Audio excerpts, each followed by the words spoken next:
did some initial tests on the arms, and they were just far too weak here, where they join onto the servos.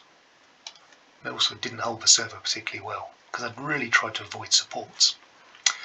But in the end it just compromises the structural integrity too much. So I've had to go for a bulkier look again, but I've rounded everything off and I think it looks alright.